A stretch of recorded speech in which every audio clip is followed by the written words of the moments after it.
Hi friends, இன்றைக்கி நம்ம சேனலில் இடியாப்பம் எப்படி ஈஸியாக செய்யலான்னு பார்க்கலாங்க. ரொம்ப ஃபாஸ்ட்டாகவும் செஞ்சிடலாம், டேஸ்ட்டும் ரொம்ப நல்லாயிருக்கும். நம்ம சேனல் புதுசாக இருந்தால் நம்ம சேனலை சப்ஸ்கிரைப் பண்ணிக்கோங்க. இதுக்கு பார்த்திங்கன்னா ஒரு பாத்திரத்தில் தண்ணி எடுத்துக்கலாங்க. இந்த தண்ணியை பார்த்திங்கன்னா அடுப்பில் வச்சு நல்லா ஹீட் பண்ணிக்கலாம். நல்லா இந்த அளவு கொதிக்கணுங்க, நல்லா கொதித்து வரணும். இது கொதிக்கிட்டுங்க. அதுக்குள்ளே பார்த்திங்கன்னா ஒரு பாத்திரத்தில் அரிசி மாவு எடுத்துக்கலாங்க. இதுக்கோட ஒரு 3/4 டேபிள் ஸ்பூன் தூளுப்பு ஆட் பண்ணிக்குவோம். இதில் பார்த்தீங்கன்னா சமையல் எண்ணெய் 1 டேபிள் ஸ்பூன் அளவுக்கு ஆட் பண்ணிக்கலாங்க. அந்த கொதிக்கிற தண்ணியை இந்த மாவில் ஊற்றிக்கலாங்க. மாவில் ஊற்றிட்டு உடனே கையை வச்சிடாதீங்க. இந்த மாதிரி மரக்கரண்டி இல்லைன்னா சில்வர் கரண்டி வச்சு இந்த மாதிரி நல்லா கலக்கி விட்டுக்கலாங்க. ஏன்னா தண்ணி கொதிக்கிறப்ப கையை வச்சிங்கன்னா பார்த்தீங்கன்னா கையெல்லாம் வெந்து போயிடும். அதனால் இந்த மாதிரி மரக்கரண்டி சில்வர் கரண்டி இருந்ததுன்னா இந்த மாதிரி எடுத்து மாவில் கலக்கி விட்டுக்கலாம். ஆறுனதுக்கப்புறம் கையை வச்சு பிணைச்சிக்கலாங்க. இந்த மாதிரி மறுபடியும் கொஞ்சம் தண்ணி ஊற்றிக்கலாம். கொஞ்சம் கொஞ்சமாக தண்ணி ஊற்றி நல்லா பிணைஞ்சு எடுத்துக்கலாங்க. ஒட்டுக்கா தண்ணி ஊற்றினா ரொம்ப தண்ணியாட்ட ஆகி போயிடும். அதனால் கொஞ்சம் கொஞ்சமாக தண்ணி ஊற்றி கை வைக்கிற அளவுக்கு சூடு ஆறுனதுக்கப்புறம் கையை வச்சு பிணைச்சிக்கலாங்க. அது வரைக்கும் இந்த மாதிரி கரண்டிலேயே கலரி விட்டுறலாம். இந்த மாதிரி கொஞ்சம் கொஞ்சமாக தண்ணி ஊற்றி பிணைஞ்சு எடுத்துக்கலாங்க.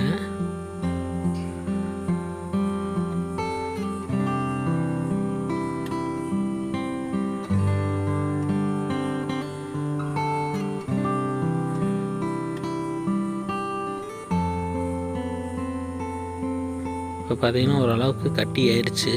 இந்த மாதிரி நல்லா எடுத்து பிரட்டி விட்டுக்கலாங்க. மாவு நல்லா கலக்கி விட்டுக்குவோம். ரொம்ப தண்ணி ஊற்றி கொலன்னு ஆக்கிடாதீங்க. கொஞ்சம் கொஞ்சமாக தண்ணி ஊற்றி இந்த மாதிரி பிணைச்சிக்கங்க. நம்ம எதுக்கு தண்ணி சூடாக ஊற்றணும்னா, நம்ம சூடாக ஊற்றின தண்ணி பார்த்திங்கன்னா இந்த மாவை பாதி வேக வச்சுருங்க. அதுக்கு தான் நல்லா கொதிக்கிற தண்ணி ஊற்றணும். இப்போ பார்த்திங்கன்னா கை வைக்கிற அளவுக்கு ஹீட் ஆறிடுச்சு.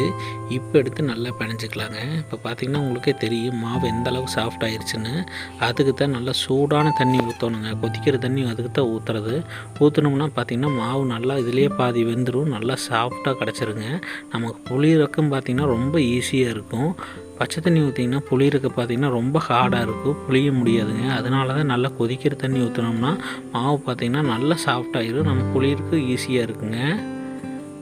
ரொம்ப போட்டு பிணைய வேண்டியது இல்லைங்க, ஓரளவுக்கு பிணைஞ்சால் போதும். ஆனால் தண்ணி மட்டும் நல்லா கொதிக்கணுங்க. கொதிக்கிற தண்ணி ஊற்றணும். இப்போ பார்த்திங்கன்னா மாவு ஓரளவுக்கு நல்லா பிணைஞ்சு வச்சாச்சு. இடியாப்பம் புளி வச்சிடலாங்க. இது பார்த்திங்கன்னா மரத்தில் இருந்தாலும் பரவாயில்ல, இல்லை சில்வரில் இருந்தாலும் பரவாயில்ல, எடுத்துக்கலாங்க. எடுத்துகிட்டு இதை சுற்றியுமே ஆயிலை பிரட்டிக்குவோம். இது பார்த்திங்கன்னா சமையல் எண்ணெய் தாங்க. இதை சுற்றியுமே சமையல் எண்ணெய் நல்லா பிரட்டிக்கலாங்க. அப்படின்னா தான் கொஞ்சம் ஃப்ரீயாக வரும். இதுலேயுமே சுற்றியுமே சமையல் எண்ணெய் பிரட்டிக்குவோம்.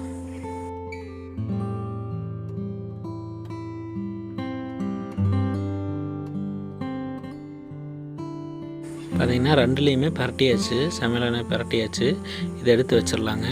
இப்போ பார்த்திங்கன்னா நம்ம பிணைஞ்ச மாவு எடுத்து எந்த அளவுக்கு தேவையோ அந்த அளவுக்கு மட்டும் கையில் எடுத்து உருண்டை பிடிச்சிக்கலாங்க.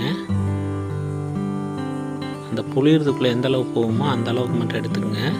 எடுத்து கையால் இந்த மாதிரி உருண்டை பிடிச்சிக்குங்க. உருண்டை பிடிச்சி உள்ளே போட்டுக்கலாங்க.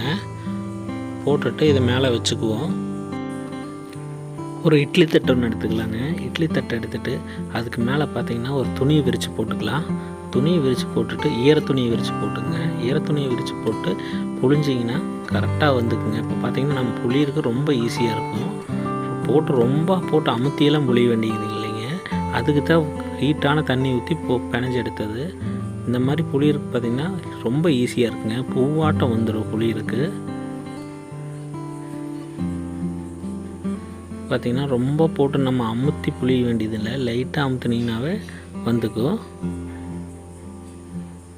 எத்தனை புளி இருக்குதோ அந்த அளவுக்கு நம்ம புளிஞ்சு எடுத்துக்கலாங்க. பார்த்திங்கன்னா இட்லி பாத்திரத்தில் தண்ணி நல்லா கொதிக்குதுங்க. இந்த டைமில் பார்த்திங்கன்னா நம்ம புழிஞ்சு எடுத்து இதுக்கு மேலே எடுத்து வச்சுக்குவோம். வச்சுட்டு இட்லி பாத்திரம் எடுத்து மூடிடலாங்க. ஒரு 20 நிமிஷம் அப்படியே விட்டுறலாம். 20 நிமிஷம் நல்லா வேகட்டுங்க. இப்போ பார்த்திங்கன்னா ஒரு 20 நிமிஷம் ஆயிடுச்சு. இப்போ எடுத்துக்கலாங்க. இப்போ பார்த்திங்கன்னா நல்லா பூவாட்டம் வெந்துருச்சு பாருங்கள். உங்களுக்கு பார்த்தாவே தெரியும் நல்லா வெந்து வந்திருக்குது. இப்போ பார்த்திங்கன்னா சுவையான இடியாப்பம் ரெடி ஆயிடுச்சு. இதுக்கு பார்த்திங்கன்னா தேங்காய் சட்னி, பொட்டுக்கடலை சட்னி இருந்ததுன்னா ரொம்ப டேஸ்ட்டாக இருக்குங்க. இந்த மாதிரி செஞ்சு சாப்பிட்டு பாருங்கள், ரொம்ப டேஸ்ட்டாக இருக்கும். இந்த வீடியோ பிடிச்சா லைக் பண்ணிக்கங்க. அப்படியே நம்ம சேனல் புதுசாக இருந்தால் நம்ம சேனலை சப்ஸ்கிரைப் பண்ணிக்கங்க.